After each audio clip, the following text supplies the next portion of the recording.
Can you please introduce yourself? Hi, Joe Sergeant Thomas. I'm Sergeant Major Colon Hernandez over here at Army South, working for the Surgeon South.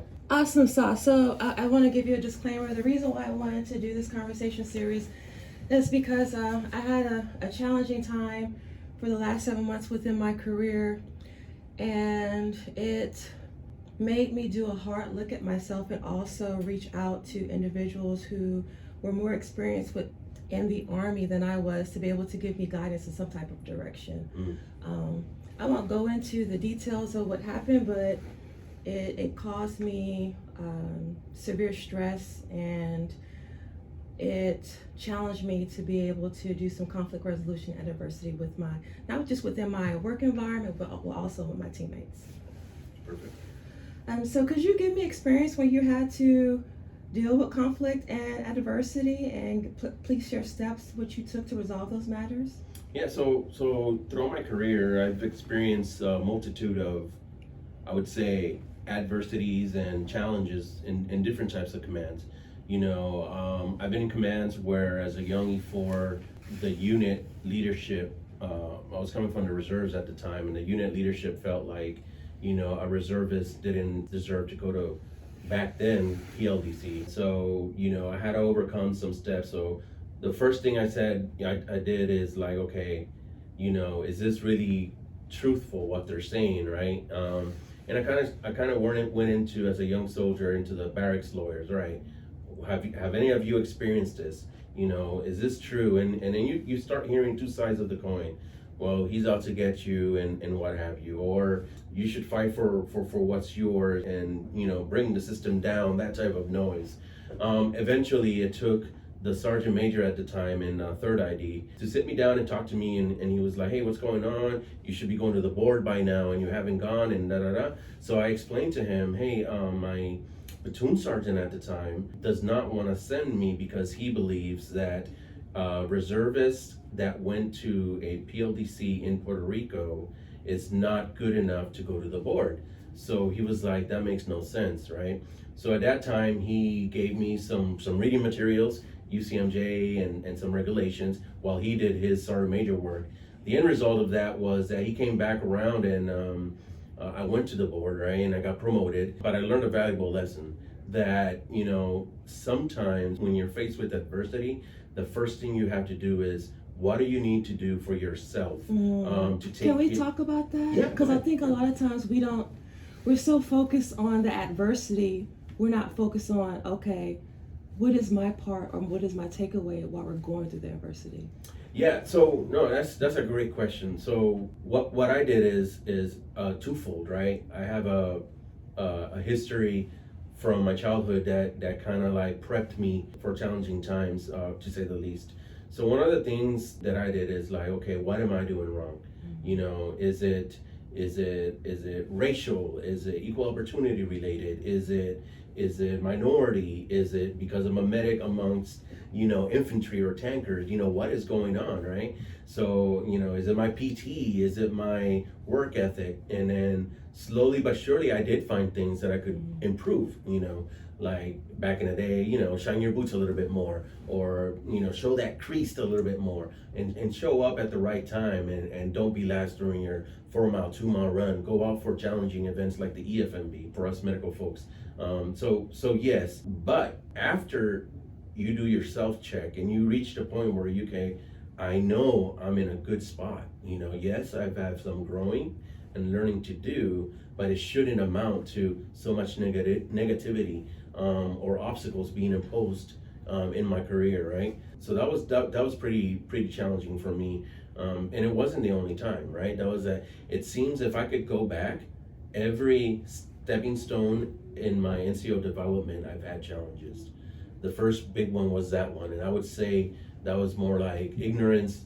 And ignorance is not, I don't use that as a derogatory term. It's just not knowing, right? I was ignorant of, what a soldier needed to do to better himself first and look out for himself. Because at the end of the day, the Army team is a strong family community. And, like every family, we have good people, bad people, indifferent people, right? But at the end of the day, the one constant thing that successful families have is that the individual rises to the occasion on his own merits and is trying to then, and I hate to say it like this, prove himself and prove himself to his family, to his peers and whatnot. And that could be challenging at times, because some people might seem that as, well, you're just, trying to hoard all the awards and all the attention and all this. No, it's not about that. It's about, I have a goal that I have to prove to myself. I presented, with this obstacle, and I'm not gonna go down, without a fight, right? And I think that's that translates into combat, and that translates into garrison operations. And one of my other challenging times was that E4 young medic, got to Germany, we deployed to Iraq. First patrol, I hit an IED, right? And it was like that aha moment, like, oh my God. So till this day, I still struggle with, could have done more, right? And I still find ways to look internally and try to get to, all right, what could you have done better? And honestly, the answer is there's certain things that you're never gonna be able to do physically, mentally, spiritually, that's going to satisfy everything, or even in our line of work, help with the life. And that translates into our day-to-day life, right? So, we have folks that we talk to, and we try to seek counsel and mentorship from. But if you don't believe, or if we don't believe for a chance, that there's a hint of some mentors still trying to see, well, he's here, I'm gonna help him up to here, but until I get up here, there's a little bit of, I gotta keep that to myself. And it's sad, right? It's very sad. And eventually it catches up to those individuals, right? Because I believe in God, right? So when God has a plan, I had a saying in Puerto Rico that, the slice of pizza that's meant for you, nobody's gonna eat it. So I love that. So whether you fall today, get up tomorrow, and you see somebody that, and we use this a lot, well, how did he make sergeant major? Or how did he get promoted to master sergeant? I know all this background story that shouldn't amount to that, and you feel defeated, right? But sooner or later, you're gonna be put in a position where now you're gonna be that icon, for lack of better words, that light that says, all right, well, she made it, or he made it, right? And they made it to where they're doing it, and then the person who was trying to keep you down is gonna be like, wow, and hopefully it's a lesson for them too, right? So yeah. So do you think part of some conflicts that us NCOs have is that we're so focused on the presented package of someone that we look up to, and we're so focused on either trying to be that, to where when we're in our environment we start to tear people down? Or do you think that is a positive way, is to like pick someone and then try to follow their path? So I would say that's it's a loaded question, right? Because it's twofold, right? I can choose, I'm an Audie Murphy, just like you are, right? So a lot of folks, when you talk about Sergeant Audie Murphy, you'll hear that, oh man, great accomplishments, I can't believe the valor and all the accolades. And then some people are like, oh, you identify yourself with Audie Murphy? Wasn't he a drug addict, or didn't he beat his spouse, or alcoholic, or whatever? So, perception, unfortunately, is a big thing. So who you follow sometimes could be detrimental, and could be influential, right? If I had to pick somebody I follow, apart from Jesus the obvious, right? I would say I don't have one person, I have a conglomerate of leaders that have molded me either for better or for worse. And I have this holistic goal, and that I think I should be like that, right? The problem NCOs are facing, especially in your grade, my grade, and those in between, is that we're living in a time where our experiences and our goals, our mentors that we strive to become, are obsolete. And are obsolete because of time, and time has changed. And the new generations of soldiers and officers that are trying to catch up to us might or may not believe the same values that we believe. And I'm not talking about the 7 Army values. I'm talking about, your homegrown values that no matter what we do, I have your back, right? And I'm going through a situation where I feel like, after 26 years in the military, one thing comes up, if it was me, I would have done the coach, teach, mentor, but I'm not gonna knock the soldier down because then we lose talent, right? And that's something that the nation is facing as a whole, because we're quick to punish without knowing the background story.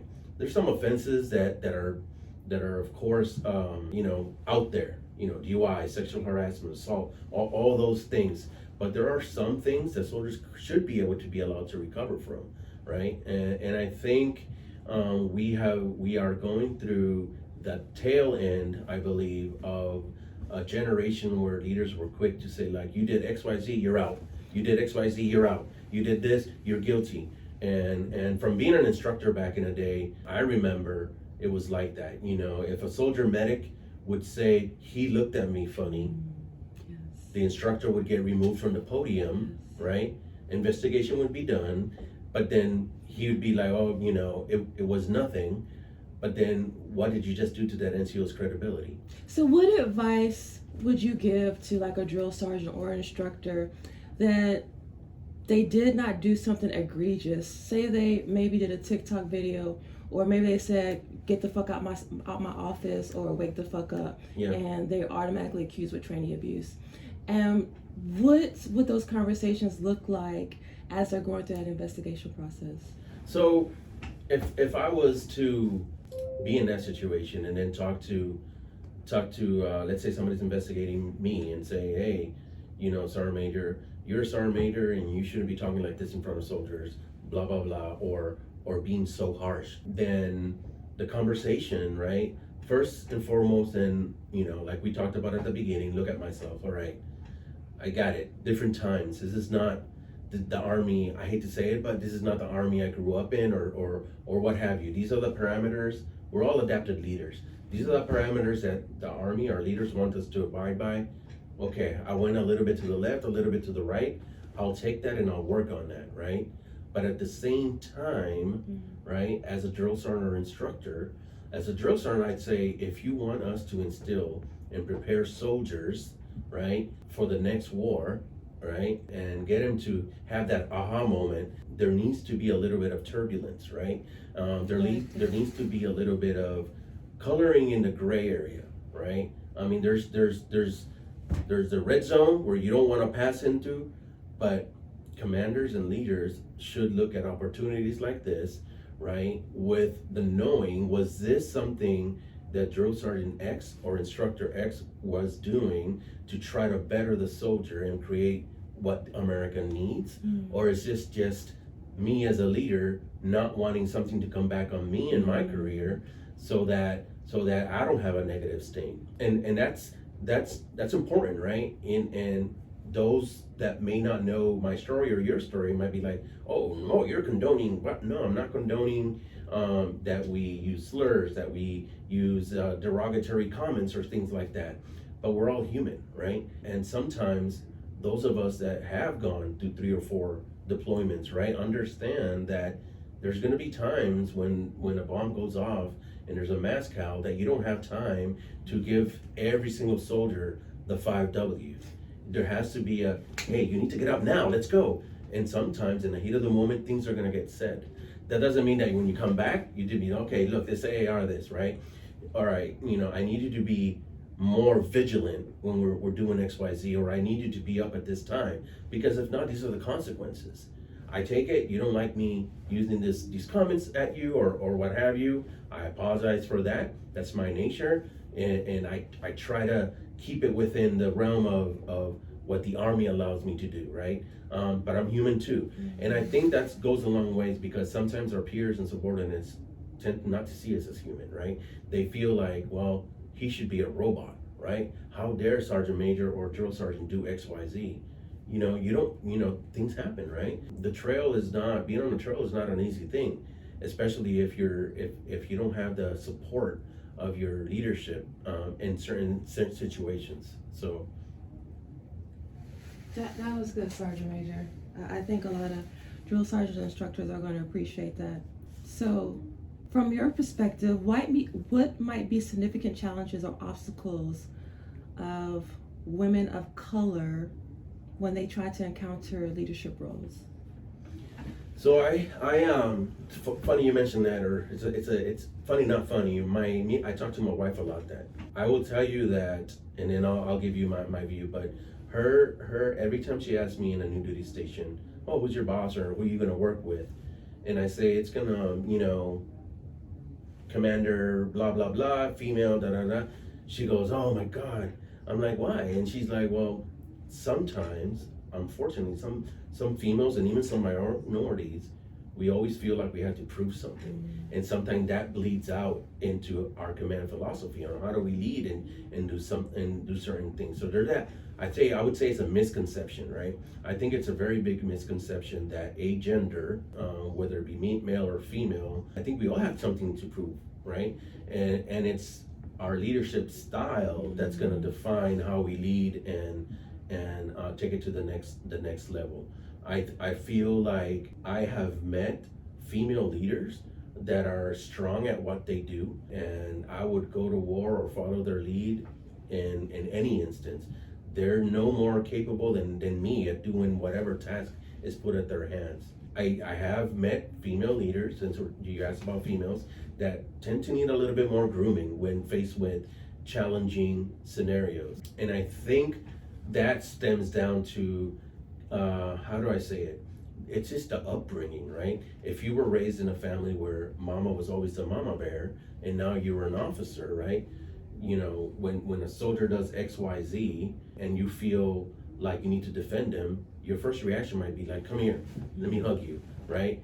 And sometimes leaders exploit that and say, oh, that's conduct unbecoming, she's not fit for leader, da da da. So it's a very, very fine line, because I think every individual is unique, right? Every moment is a learning moment.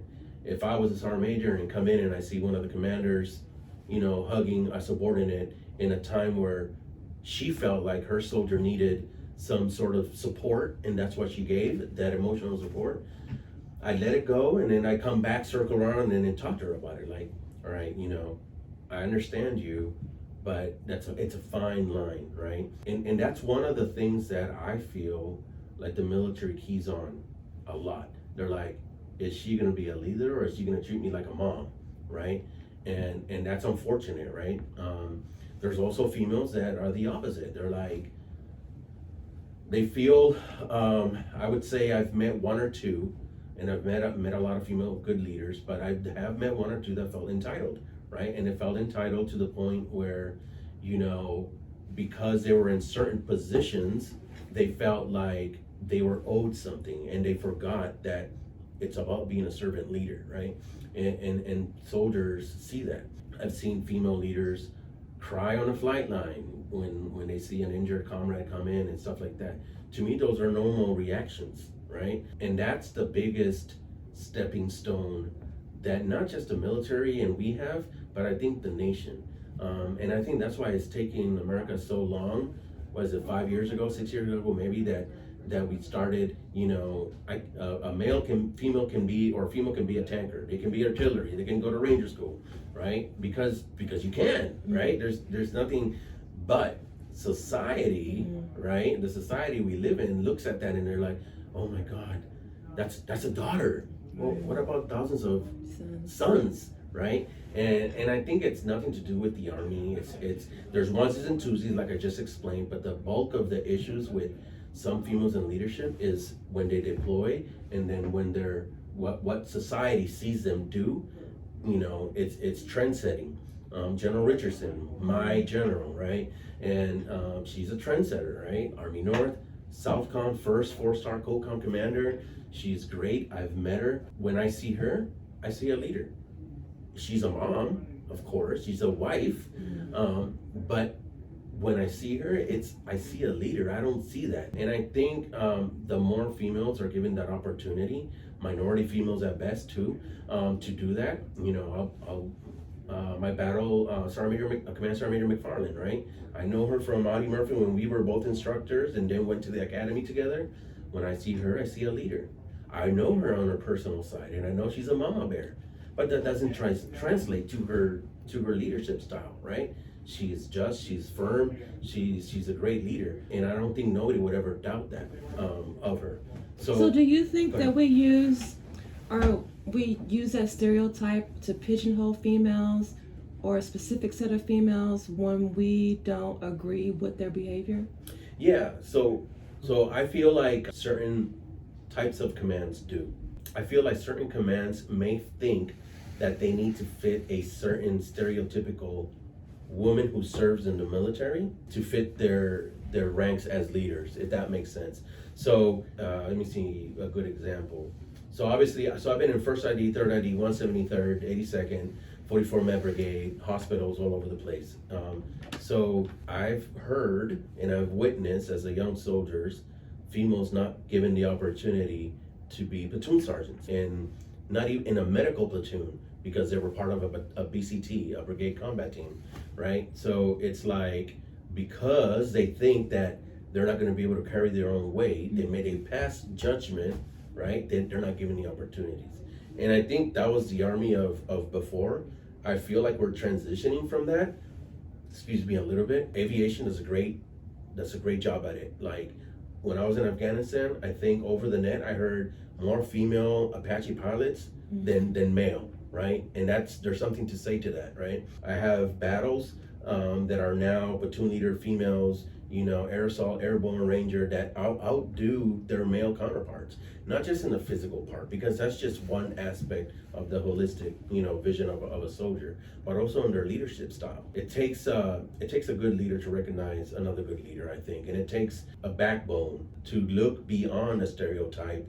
And sometimes, unfortunately, let's say if I think you're the right fit, right, as a sergeant major, but my counterpart doesn't, NCOs were just advisors. And if he doesn't listen to me, right, there's not much, and vice versa, right? If the officer, I want this person here, and then the sergeant major comes along and, you shouldn't do that, sir, it's gonna derail the thing. So I think the Army's taking certain steps to get beyond that with like for officers, the BCAP, and for sergeant majors, the SMAP process, and the first sergeant assessment boards and things like that. So I think they're hinting at it. I think they could still do more, be more proactive at getting rid of stigma of promoting female leaders, especially female leaders of minority. I've been in command where they had female leaders, but they're all one race. And I'm like, okay, that's cool. But then they preach equality, inclusion, and these are hard subjects to talk about, right? Because it's like, I don't know who's gonna hear this, but it's just the truth, right? It's the truth. We have, you cannot, in my opinion, stand in front of a formation and preach certain things if your own command is not living it. Can we talk about that? So, like, what advice would you give to a soldier or a sergeant first class or a staff sergeant when their command team is never around, but they are required to do those things because of the guidance that the command team gives them? Like the command team's not around. Like they're not at PT, they don't come to formation. When they should be. Yes. So, the first thing I would do, honestly, it's a fine line, right? But if I was a sergeant first class and I'm out there with my soldiers all the time, right? I would try to get, you need to have some intestinal fortitude. So I would find a way or multiple ways to get to the command team and have an open door and be like, hey, it's not about me, right? But the soldiers see that it's me. And then you just come at the tail end for graduation, give out a few things, and you get all the accolades and stuff like that. But we're doing the hard work, which we don't mind. But being present is what really matters to the soldiers. They don't care if drill sergeant or sergeant first class or first sergeant can run 13-minute 2 miles. They care if it's a unity of command, right? If we're all out there doing the same thing, if we're all out there in the suck, then that's what really is gonna hold weight to the future soldiers. Because what you're doing is, now you're creating a false expectation. So what happens is, when these soldiers then get to their new units, and they see a platoon sergeant and they see the first sergeant and commander, they're gonna be like, oh my God, what's going on? Why is everybody out here, right? Or they won't know how to recognize what's really going on, the team building, the camaraderie. And I think those are all big things that leaders sometimes don't take into account, because they think in the now and what can I do today, and don't worry about tomorrow. This position that I'm serving in right now, has helped me to look beyond my life in the military. I got like 4.5 years left, but I'm doing things or talking about things that hopefully outlive this conversation or anything I've ever done in my military career. And it's things like that, you talk about height and weight, well, height and weight, there's no change needed, a leader said, right? And I'm like, well, really? I think there should be, right? In my opinion, but that's a topic for another day. Same thing with inclusion into different combat arms and stuff. Don't talk about it, let's make it happen, right? So yeah, you definitely, and there's tools, right? So DEOC surveys, right? Believe it or not, DEOC surveys hold some weight. I don't want to diminish the DEOC surveys. I like better using the sensing sessions, like when the command chief would come down and it'd be like true, but the leaders have to be true to the words and not have punitive stuff or use oh, tell me what you want today, and then go back and be like, never put that guy in a position of authority because XYZ, right? That's not what we're looking for. We're looking for honest dialogue, right? And if I can't if my message that I've expressed in the DEOC survey is not getting through, if there's not a opportunity assessment session, if I don't feel like I can use the open door policy in this specific instance, then I need to find out something outside of the organization to bring the attention. And everything comes with risk, right? But we still have to be brave enough to accept whatever comes, as long as you're doing what you feel is right for you and for your soldiers, most importantly. Because I'll tell you that if if DEOC survey doesn't work, sensing session doesn't work, and I feel like it's impacting morale and everything else, then I'm gonna go to the sergeant major and then talk to him or her, and I'm gonna be like, and I'm not gonna lie, it'll come back down, right? And some leaders might take the approach and be like, I appreciate you all not coming to me first. Well, we tried, right? That's why sometimes it's good to have a good sphere of influence outside of your organization, because people that are working to the left of your right of your command but are within your sphere of influence sometimes can give you that insight, right? I am one of my battle buddies, he's a CSM in Germany right now. Me and him talk almost every other day, and he would tell me stuff that I wasn't seeing. I do the reverse, right?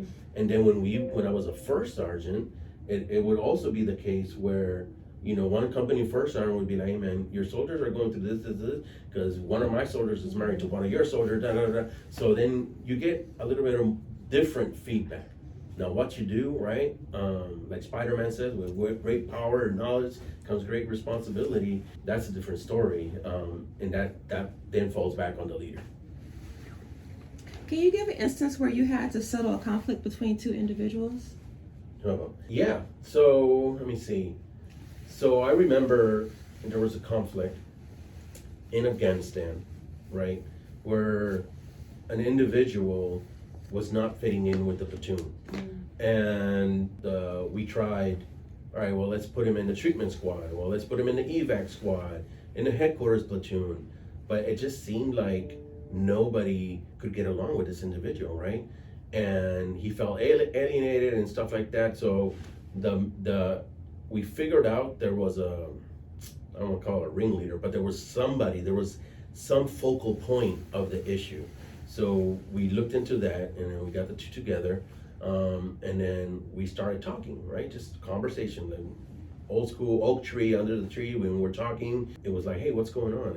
And so we talked, and like, well, I feel like this person doesn't deserve to be with us because we've been together for 2 deployments. This is our family, and it's just hard to accept somebody new into our family, right? Some familiar, because it's family, right? It's our platoon. So what I did in that instance is, and I let the other individual talk, and he said, I got a lot to bring to the team and things like that, and I got them both to talk, right? And they became friends later on in life, but in that moment, after that conversation, it started kind of like up here. Oh, you did this, and then it started getting lower. Once we got to iceberg, right? I don't want to use little things, but the actual iceberg of the issue, it was like an aha moment, both leadership and for the two individuals. Now, that didn't fix the issue still.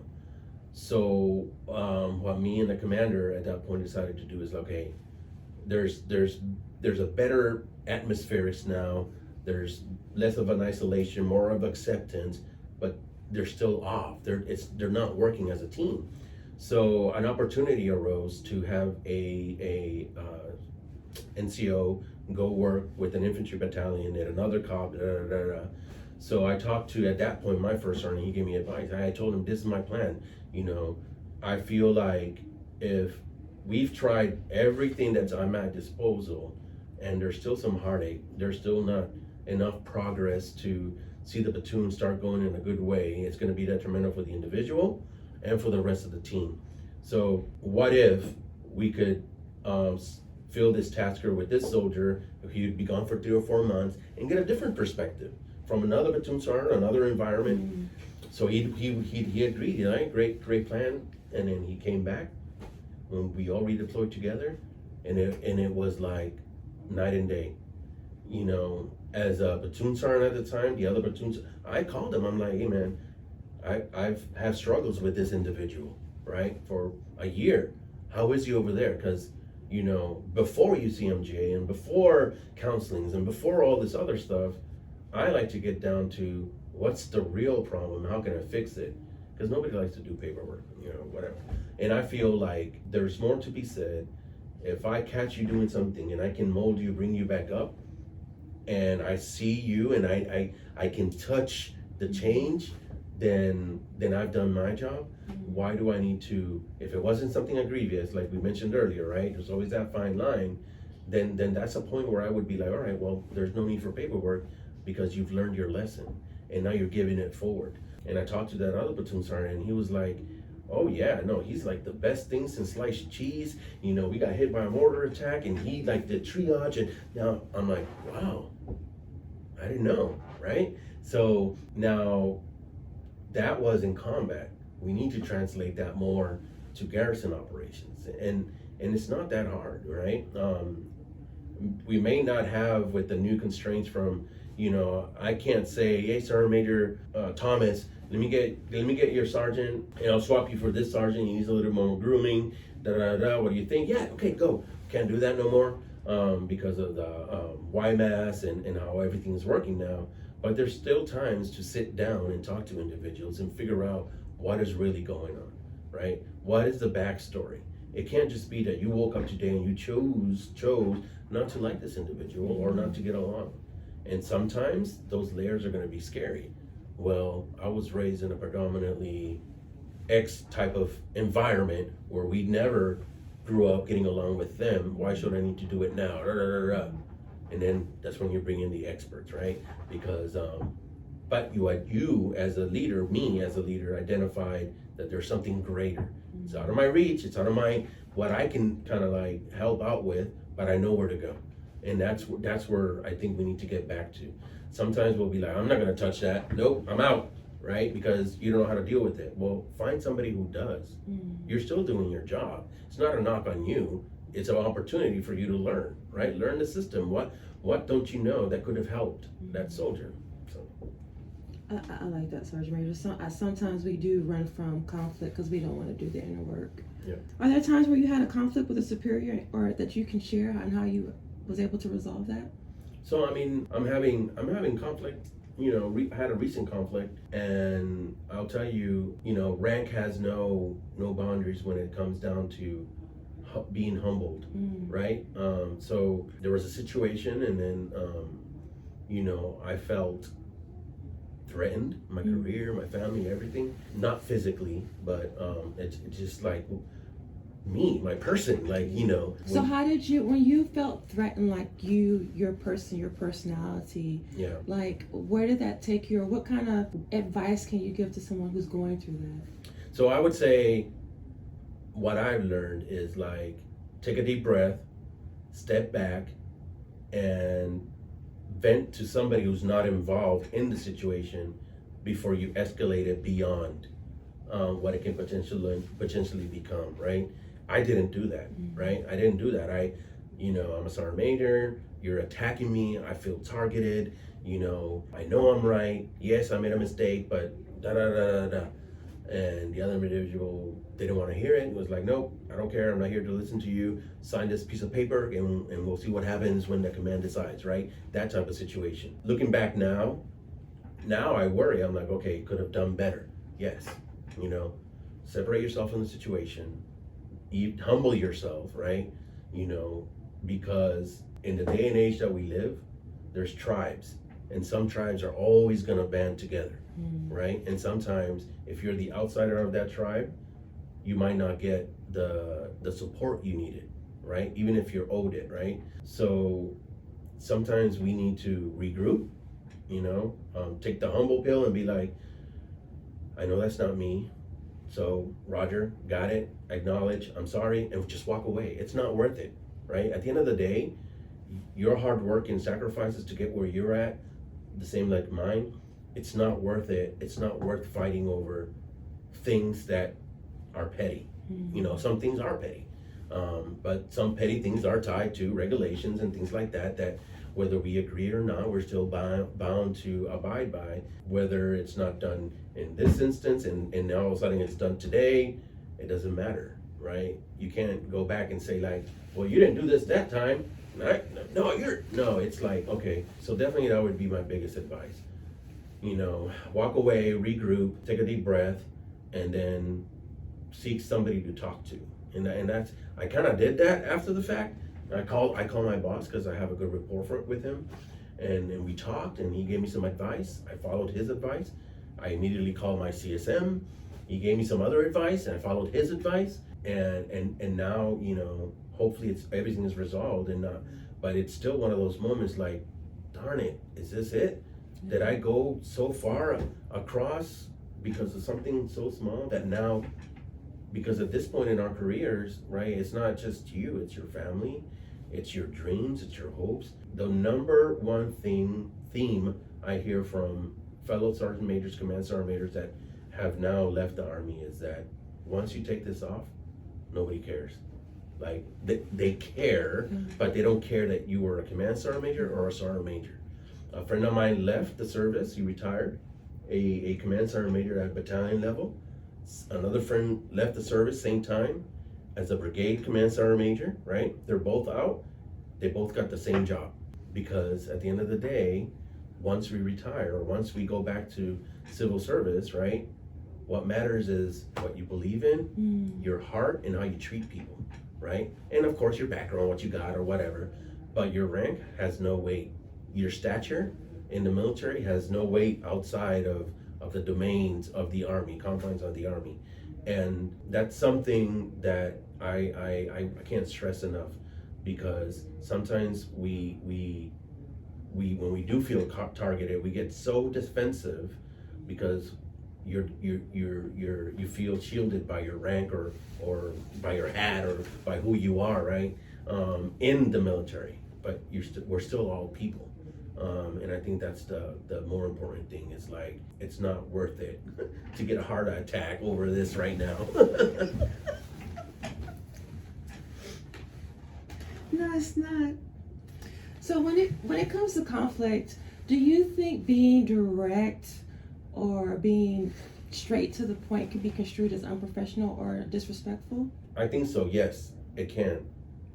Should it matter? No, right? So when in my opinion, when one thing I've helped my soldiers understand and things like that, it's my charge to get to know my soldiers, right? But soldiers also have an onus, or your peers have an onus to get to know you. So there's a difference between being disrespectful and and being direct, right?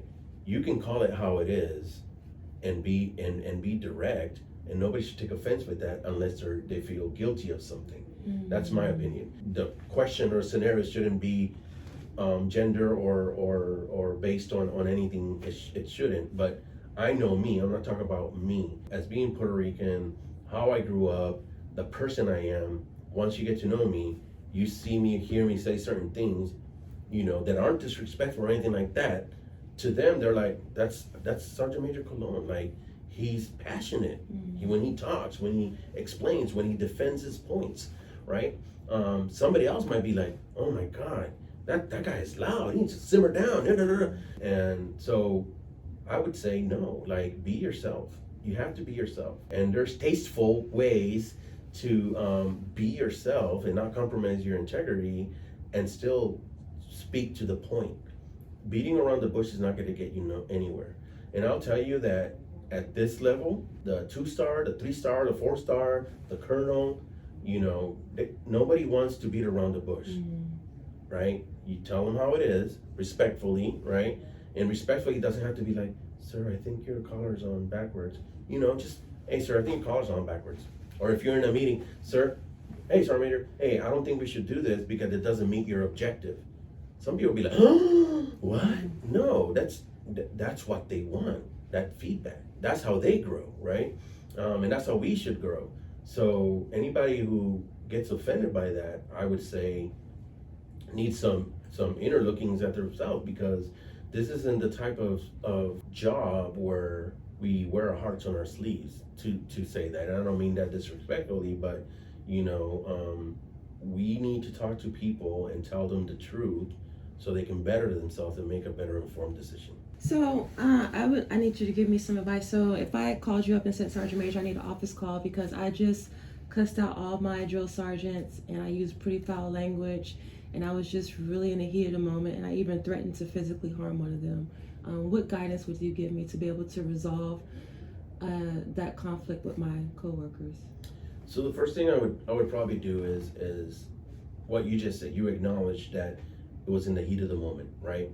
And then I would talk to you, okay, before I even get to the event that transcribed that you just described right now, I would try to say, okay, well, why were you so mad? Like, what led to that, right? And though not an excuse, there's almost 100% of the time something that's been building up, leading to, or there's an underlying issue. Now, leaders, unfortunately, I include myself in it, and I do this at home, and it's a mistake as well. Like, because we've been exposed to so much stuff outside of the United States, and there's certain things that to me just don't matter, right? But those little things, even if you're saying they don't matter, they chip at you little by little by little by little. And then the one medium-sized thing comes along and you just blow up, right? So, I try to find out, okay, is this something that has been brewing for a while, right? And what have you or your command done about it to kind of make it better? Oh, nothing, okay, got it. Have you seen, and then I would advise you to, okay, well, then you're doing the right thing. You did an office call with me, we're talking about it, and even if it's just a bystander like me and we're talking, it puts your thoughts out there and it lets you express yourself. And then you come to your own realization of what you're saying, right? So then we move forward from that part of it, right? And then we'll be like, well, I'll tell you that we can't treat ourselves like that, right? And I mean, I'd be remiss or be telling you a lie if I would condone, hey, you F this and that and I'm gonna strangle you if you don't, whatever. We just don't act like that, right? Because what you do is whether you know it or not, people are watching, listening, and looking. Watching and looking are the same thing, but you know what I mean. But the point I'm trying to make is the NCO core is growing, and there are more intellectual non-commissioned officers in the Army today than in previous years. In previous years, the NCOs were like left, right, let's go to chow and grooming standards and motor pool drip pan. One thing they told us in the academy, don't be a drip pan sergeant major. Walk around the motor pool on Mondays, fix that drip pan. Then go back on Friday and fix that drip pan. You don't want to be that individual, right? So I say that to say that when we have acts like that of outbursts and stuff like that in front of our peers, it not only diminishes you as a leader, as a soldier, it does it for the entire backbone, right? Because then when you come to the table, some of those officers that still believe that that should be our only job, right? Out and instructing people how to do left, right, left, and stuff like that. It gives them the power to say, no, we don't need sergeant major at the table. This is because he's a sergeant major. He's dealing with the grass. No, we don't want to be that, right? We want to be the sergeant major that can bring our 25, 26 years of service, right, to the table. So when you're doing the decision making, you have a perspective that can lead you to a better decision. So that would be the why.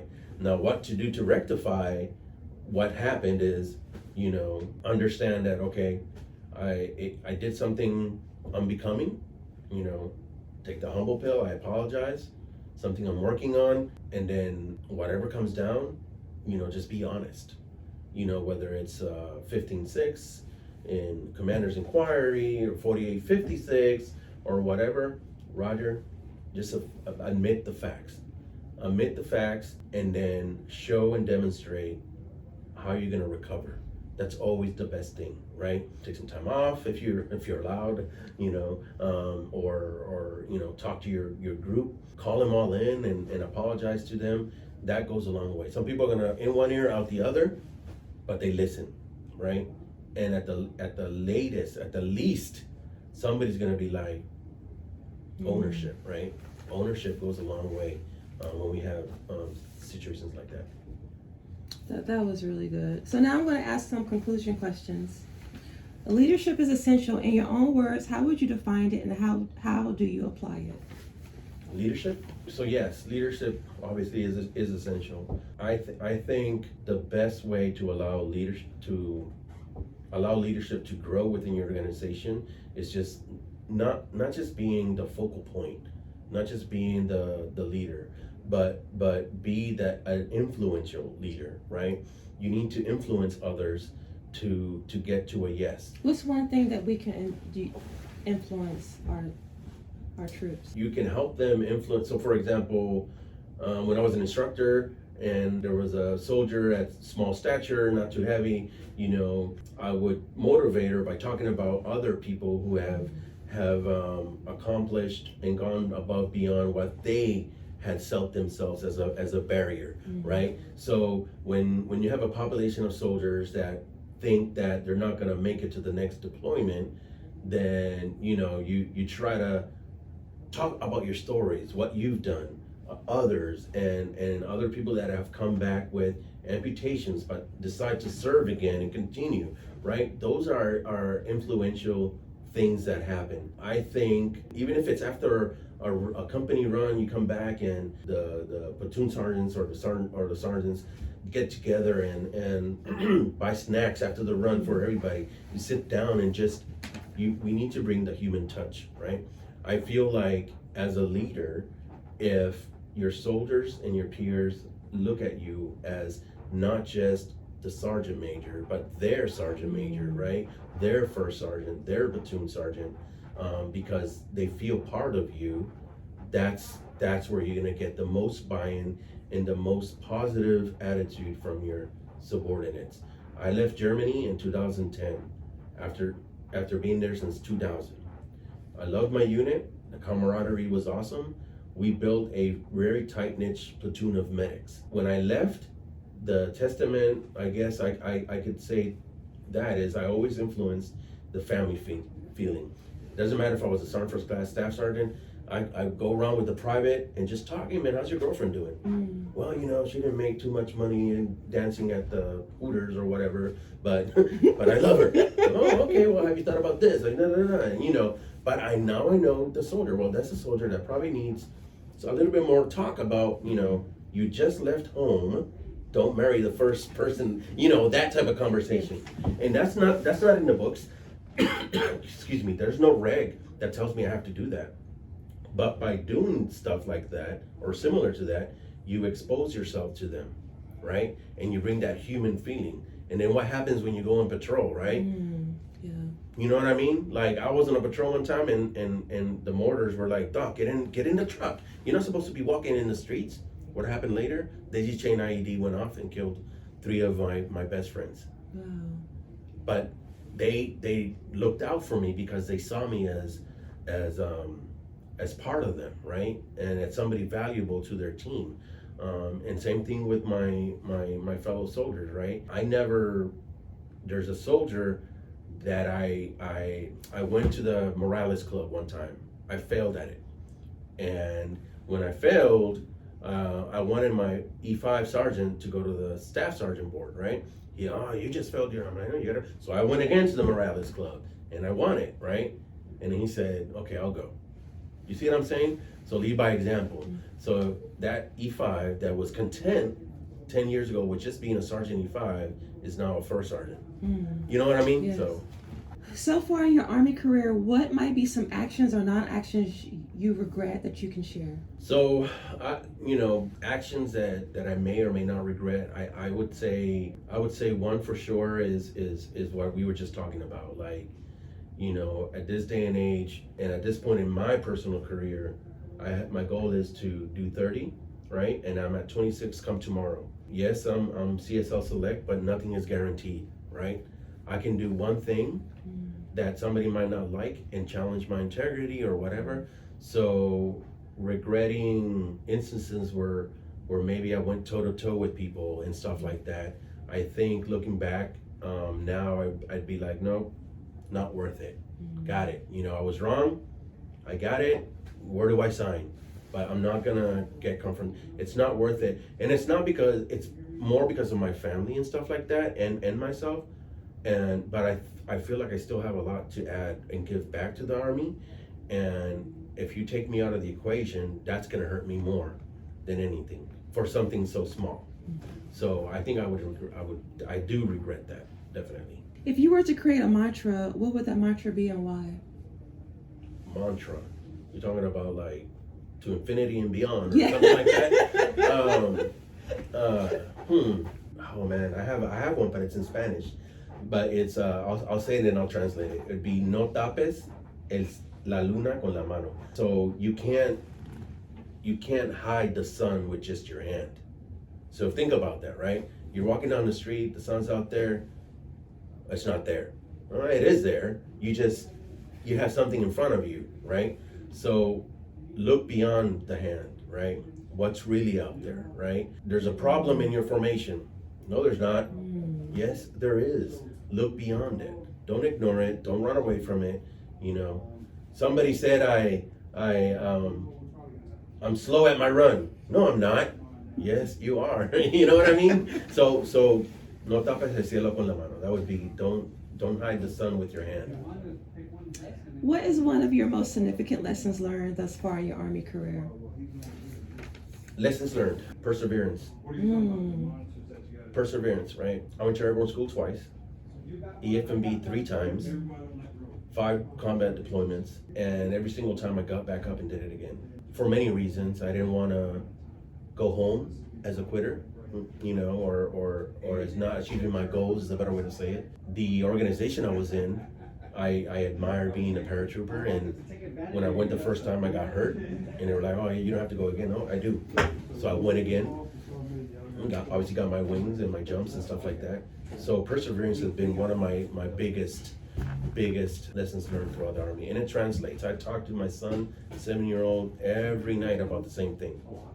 He calls me Papi, like, hey Papi, I went to school today and I wasn't able to score a 5 out of whatever. I'm like, well, you just gotta keep going. Like, it doesn't matter what you do. If you know you're doing the right, do the right. My behavioral health doctor told me the other day, and it's true, sometimes you wake up and all you have is like 20% battery full. So if you go to work and you give 20% and that's all you had, then you give it your all, right? And that's all we can do. Thank you, Sergeant Major. That was really good. Thank you very much. We are professionals, non-commissioned officers, leaders.